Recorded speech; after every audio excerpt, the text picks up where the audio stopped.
Greetings and welcome to the Cerebral Women Art Talks podcast. I'm Phyllis Hollis, your host.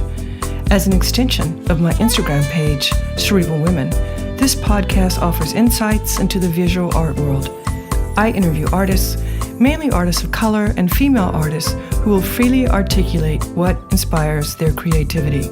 In addition, you'll hear interesting perspectives from dedicated art professionals who work with artists and the art institutions that feature them.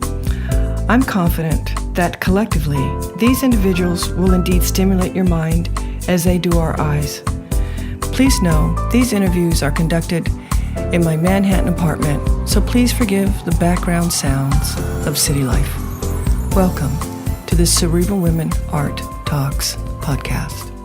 In this episode, I feature Tiana Webb Evans. She is the founder of ESP Group LLC, a brand strategy and communications consultancy supporting international clients across art, design, and hospitality industries. She is also the founder and creative director of Yard Concept, a cultural platform comprised of a digital journal, gallery, and happenings dedicated to fostering consciousness through the engagement of art, design, and community, and most recently, the founder of Jamaica Art Society, an initiative designed to support Jamaican art professionals and celebrate its visual arts legacy. Her experience includes branding, communications, strategic planning, business development, and cultural programming. Before launching ESP in 2014, Tiana served as a communications director at Phillips Auctioneers, a global corporation focused on the sale of contemporary art. In addition to her professional endeavors, Tiana writes about culture, advises and supports emerging artists, and shares her expertise by serving on the boards of Project for Empty Space, the Female Design Council, and Atlanta Art Week, and is on advisory committees for the Laundromat Project, Photo Fairs, and Art at a Time Like This. Please visit cerebralwomen.com for her expanded bio and enjoy this episode featuring Tiana Webb Evans. Welcome to my podcast, Tiana. When in your life did you recognize your interest in the visual arts? Well, first and foremost, thank you for having me. I love to tell this story because I always say to people, be careful what you expose young people to in their most formative parts of their years. When I was about 13, my stepfather, was an executive at ABC. And he and my mom were very much these kind of like bohemian business people, not bohemian in the way you'd think. There's a Caribbean bohemianness. And he had a colleague that was taking a sabbatical to West Africa who, left his vehicle with us for a year. And he had this, I like to talk about the massive black Range Rover that was in our yard for 12 months, this residue of this person. His name was Billy. And when he came back from his sabbatical, he lived in the South Bronx. This is the 80s. And he had an exhibition of Dogon art and in furniture and objects in his very cool loft in the South Bronx that my parents at that time, we lived in Queens, on the border of Queens and on Long Island.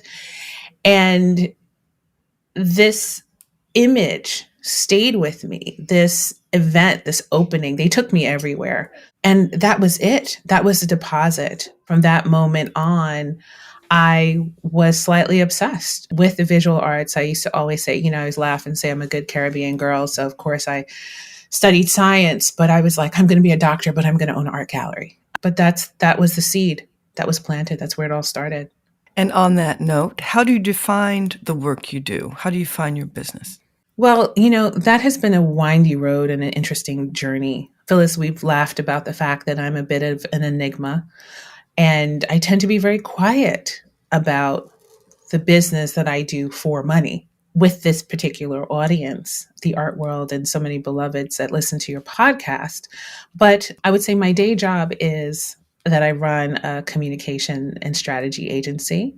So I work on strategy and communications and a little PR for the art, design, and hospitality industries. And the way that I tend to describe this is, There are many artists who teach, to make a living. This is the way that I've figured out over the years how to satisfy my needs as a mom, a caregiver, but someone who had an obsessive desire to stay connected to art and design worlds. What I do is I interpret people's goals and aspirations and help them meet their audience, help them connect with the audiences that they're most interested in, help them identify what they might be overlooking in terms of their gifts and talents. And that goes from, and I say there, I'm usually talking to family businesses, small institutions, hoteliers. I work with a lot of legacy family companies as well. That happens to be quite a niche of mine. And I end up being a thought partner for a lot of my clients. I tend to keep clients for a number of years. I think industry wise, people either work on projects or they will work with clients for 2 to 3 years. I've had some clients since the inception of ESP Group, which is the name of my company, which will be 10 years in April, and clients for 10 years, 7 years, 5 years. This tends to be a long-term engagement to help people kind of overcome a hurdle or cycle up to the next phase. And I'm most satisfied when I see the results. And the results could be anything from a greater confidence in the business's purpose and direction to actual, sort of tangible media engagement and relationship development and partnership development. So I think, in terms of what's most enjoyable for me happens to be the strategy. I love the puzzle. I love pulling in what's happening culturally, what's happening locally, regionally, globally, economically, politically, and how it ties into trends and my particular clients' businesses. So that to me is the fun part. How do you like to work with artists, or what type of relationship do you like to have with visual artists? Well, I think that this is where the shade of gray happens. If I'm honest with you, Phyllis, I live like 3 lives. So there's my professional ESP group life, and I have rules around working with artists. I will only work with artists directly on strategy. My work with artists tends to happen separate from my business. I spend a lot of time with artists, as much time with curators as I do with artists in my personal life, because my passion and purpose is really oriented around creating opportunities for people to self-actualize. I'm very much into and interested in coaching people to their best place. And so this is how I engage artists. The artists that are close to me, the people I have relationships with, are rarely casual. So I'm deeply invested in many sort of lives and careers and act as a source of confidence and inspiration and clarity. I can see someone's gifts very clearly. I consider that one of my gifts, and sort of help people map out pretty quickly how to get from one place to another. I take great pride in that. And I hope that in the future, that could be my business. But right now, it lives separately and sort of quietly from the way that, I make money. What do you feel are the most substantial challenges facing artists today? Well, one of the things, I think is time.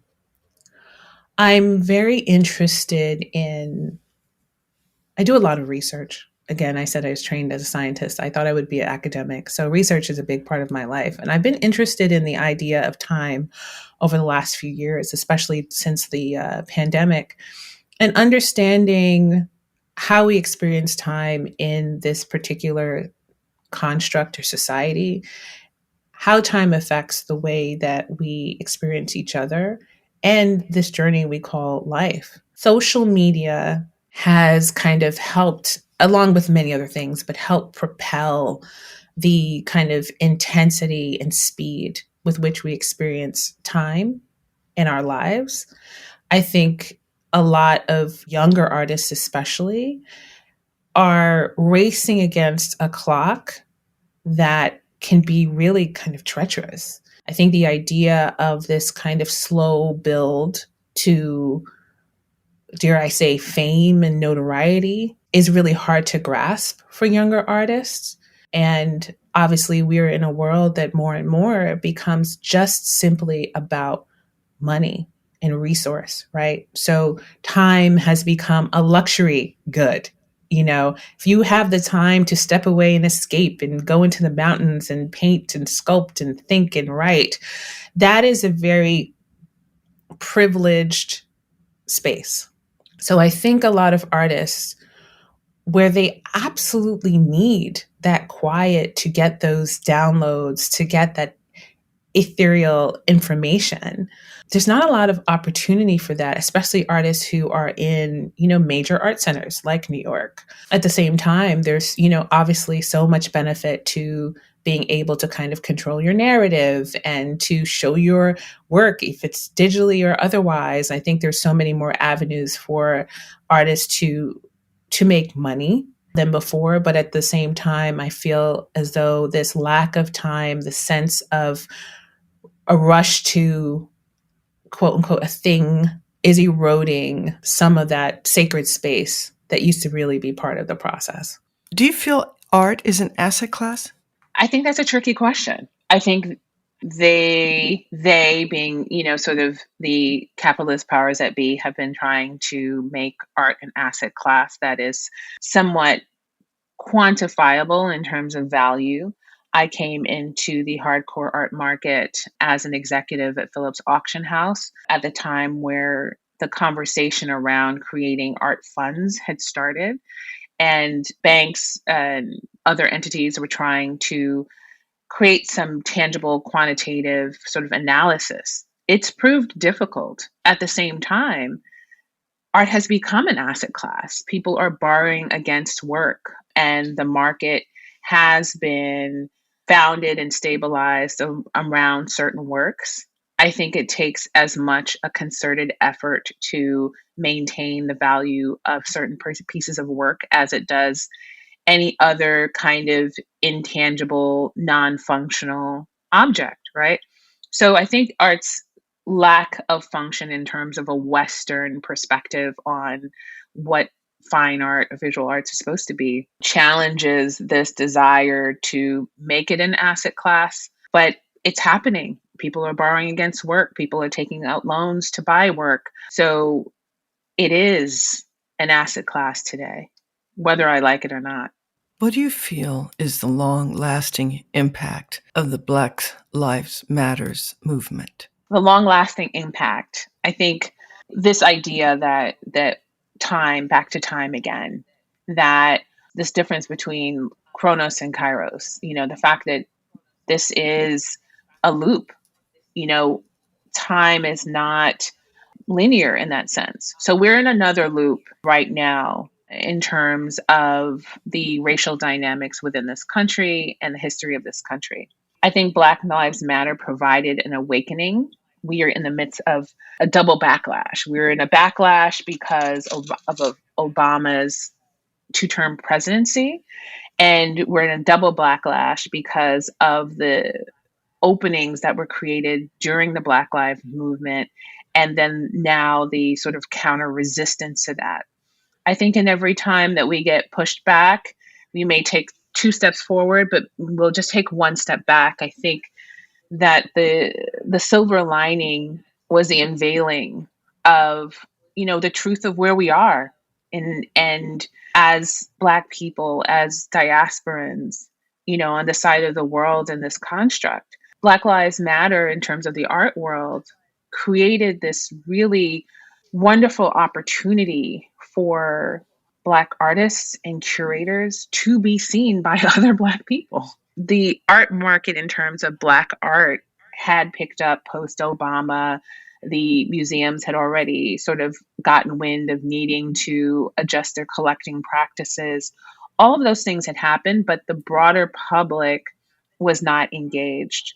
Black Lives Matter opened up the media to cover some of the key contemporary artists, curators, collectors in this particular space. And that awareness and that consciousness, I think, continues on. It is inspiring a new generation. I live in a community for 20 years, kids were still interested in being doctors, lawyers, sort of engineers. Over the last 3 years, there are so many young people who are interested in studying art history, going into the art market, art marketing, writing, becoming artists that I have never seen, since I've been here for 20 years. So there's an awakening and awareness. There's an awakening in terms of their parents who now are going to museums and want to see exhibitions and want to know about what's happening in the art world. We had a robust kind of engagement in art in terms of the Harlem Renaissance and people who, were seemingly educated, who supported the arts, whether it be theater or music and the visual arts. And we had a really kind of significant dropout, which what I call the assimilation generation.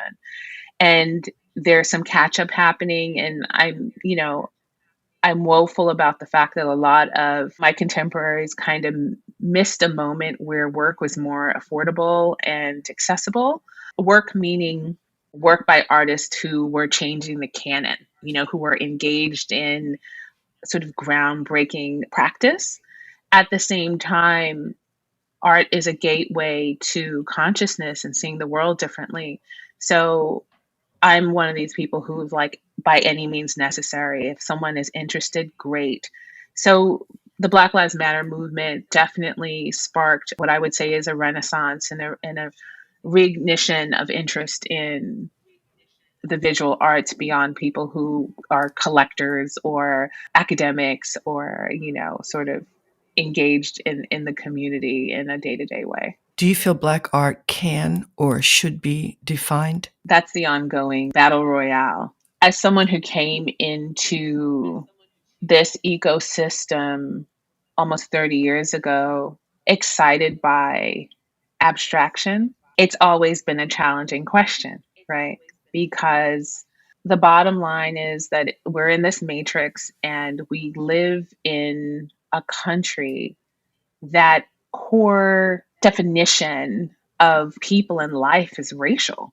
I had someone say to me, well, casually about Black art and figurative work, because outside of the Black community, that's all it is. And actually for much of the Black community, it is figurative painting, the seeing of yourself, the engagement of bodies, etc. Obviously, we know there's so much more to the story, and it's not discrediting any of that work. It lives alongside many different types of practices, right? But at the same time, I think the moniker of Black art helps people identify themselves. So I see if I look at it with sort of a silver lining, it helps us find ourselves, that quote unquote definition. And I think when you're talking about conceptual work or abstraction, if someone knows it's by a Black artist, that work requires a different kind of engagement. And maybe they might get into the research or figure out what this person is saying that may take them into a different sort of intellectual place. So my views on the construct of race are complicated.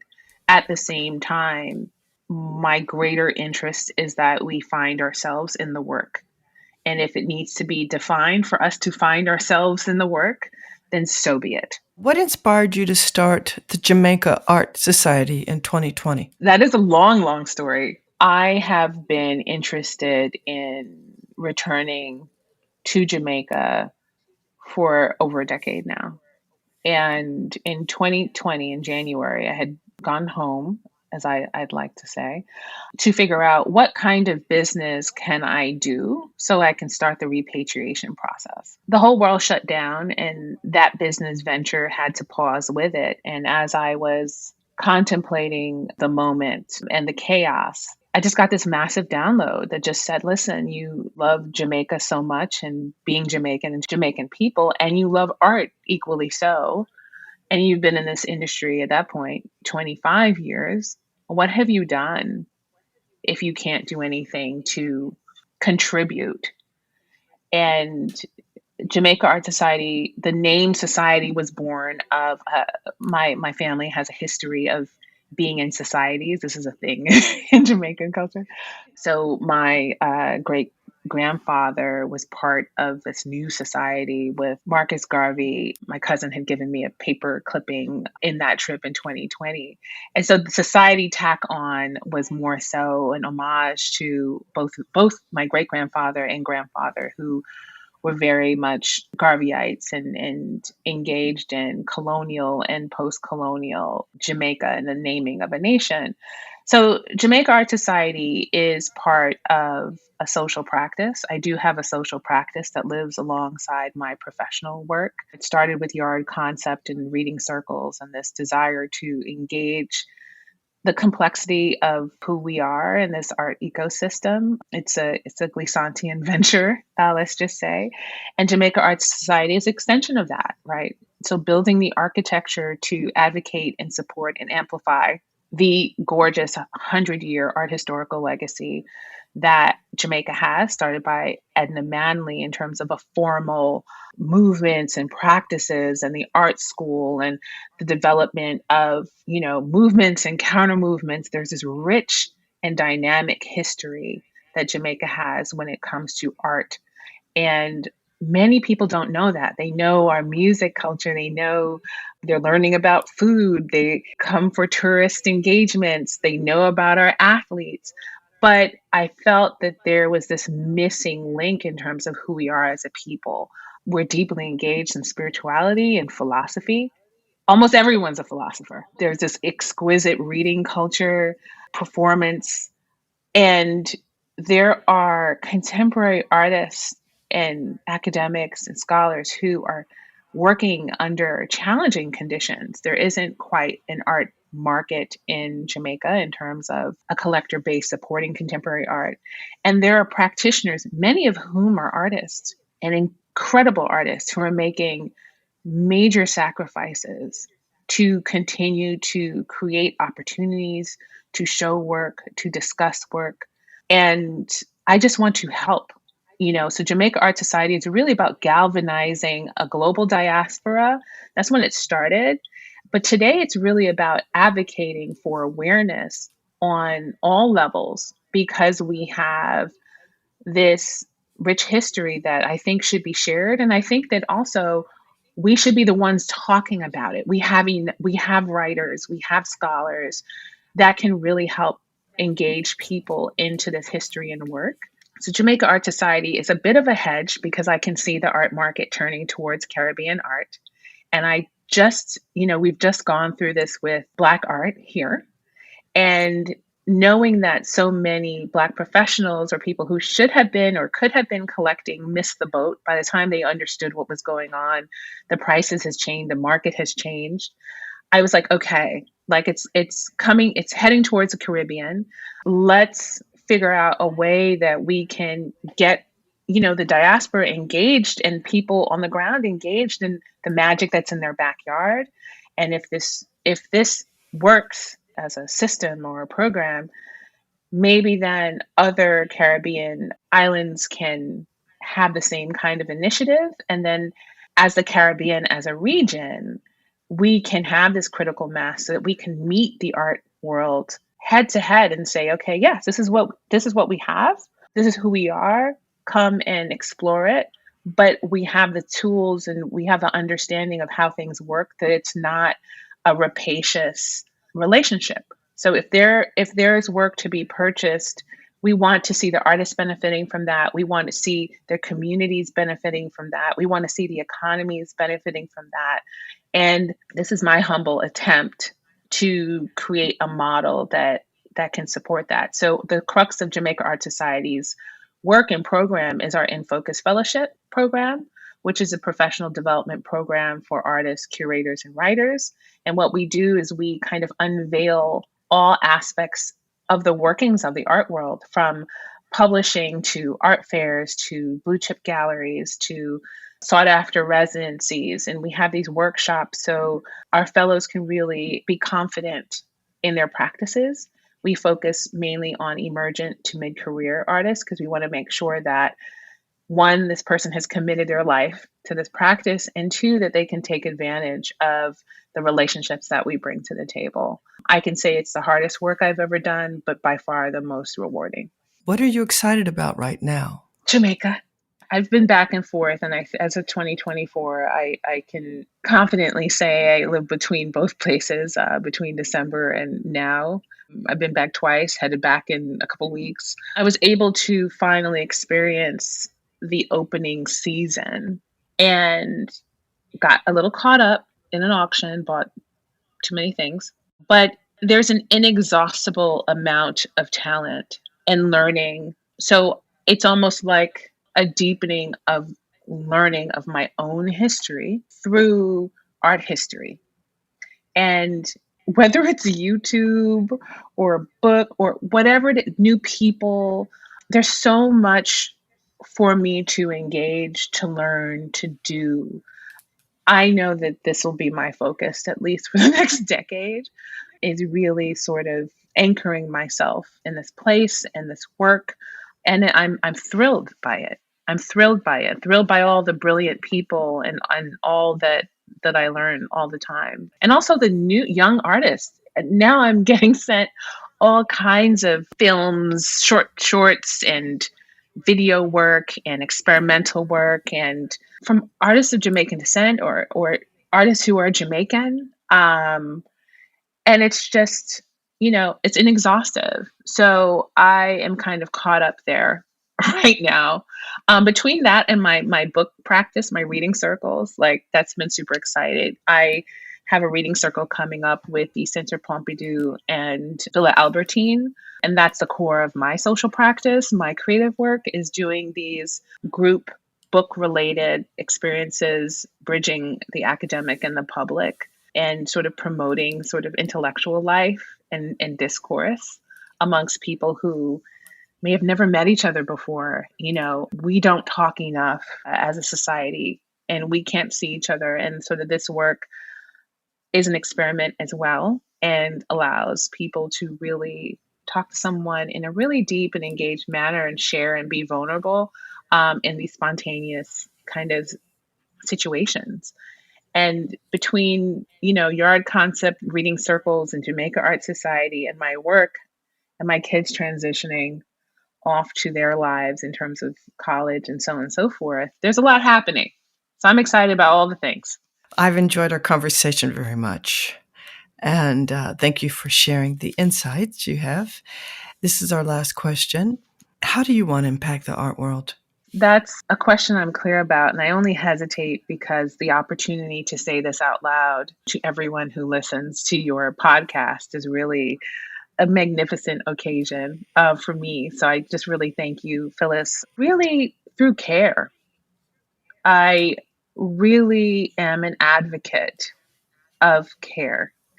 And the work that's being done, whether it's by artists who are deeply sensitive and in tune with things that the average person doesn't see, they sort of translate the ether for us. And the curators and the museum directors and the people in this work, it's deep emotional labor.